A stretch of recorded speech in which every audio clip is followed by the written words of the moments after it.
Help me reach 1,000 subscribers. Her lips curled into a triumphant smirk as the judge's gavel fell. That smile doesn't just sneer, it annihilates, her lawyer said with a smirk, casting a victorious look my way. The house, the business, the children, all to Mrs. Rivers. The gavel's echo felt like the final seal on everything I had spent years building. She leaned in, her tone lowered so only I could hear. Go ahead, try to fight me, she whispered, voice honeyed with malice. Untouchable, she thought. 8 years of marriage wiped clean. 12 years of work and long nights gone. 8.7 million in savings, hers now. I was left with an empty flat and a legal bill I couldn't cover. We had started in college. She studied pre-law with fierce, calculating eyes.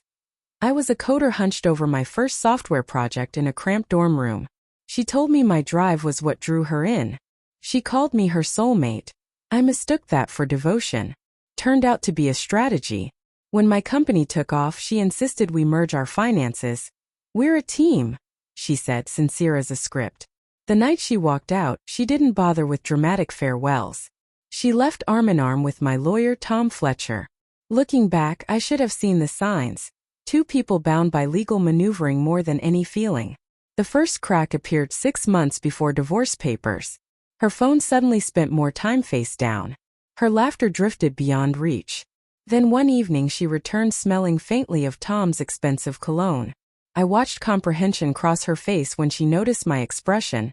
And instead of regret, she smiled like someone who'd won. Betrayal didn't shatter me, it sharpened me. When the court awarded her the children, something cold and precise was born in me. No desperate pleas, no scenes, only a focused, methodical plan. She believed she'd stripped me bare. She was wrong. Hidden in my grandfather's old chest was a worn savings passbook from 1960. I had meant to close it casually, imagining a small sum, enough for a drink during a long, aimless drive. At the bank, the teller flipped through the ledger, then froze. Her face drained. Sir, she whispered, turning the screen my way, this account has been accumulating interest since 1960. I squinted at the balance. 8 digits beginning with a $338,417,924. I couldn't form a sound. My grandfather's voice, patience is your strongest weapon, echoed back. He hadn't been speaking metaphorically. With that money, I was neither ruined nor forgiving. Over the next 6 months I moved like a shadow.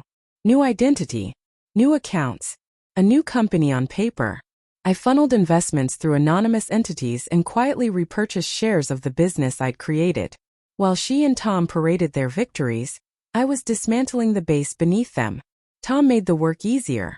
I whispered carefully placed rumors, leaked selective information to the right competitors, and nudged just enough suspicion into the right ears. Within months his firm opened an inquiry. A temporary suspension followed. Without his steady hand, the trust she'd poured her fortune into froze. Her accounts were tied up pending investigations. I didn't rush to gloat. I let the legal wheels and institutional procedures do the damage for me.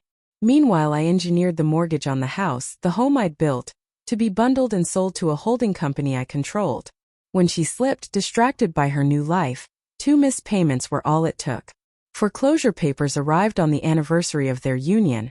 A cold, private irony left on her doorstep.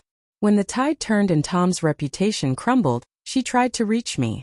I didn't answer. Instead, I mailed her a photocopy of the passbook with one line: patience. Months later, fate, or perhaps careful planning, arranged a grocery store crossing. She looked disheveled, makeup gone, hair unstyled, clutching bills as she paid. Our eyes locked. For a second she seemed stunned into recognition. Then vulnerability washed over her. I've lost everything, she said, voice thin. How did you? I cut her off gently. Patience, I told her, steady.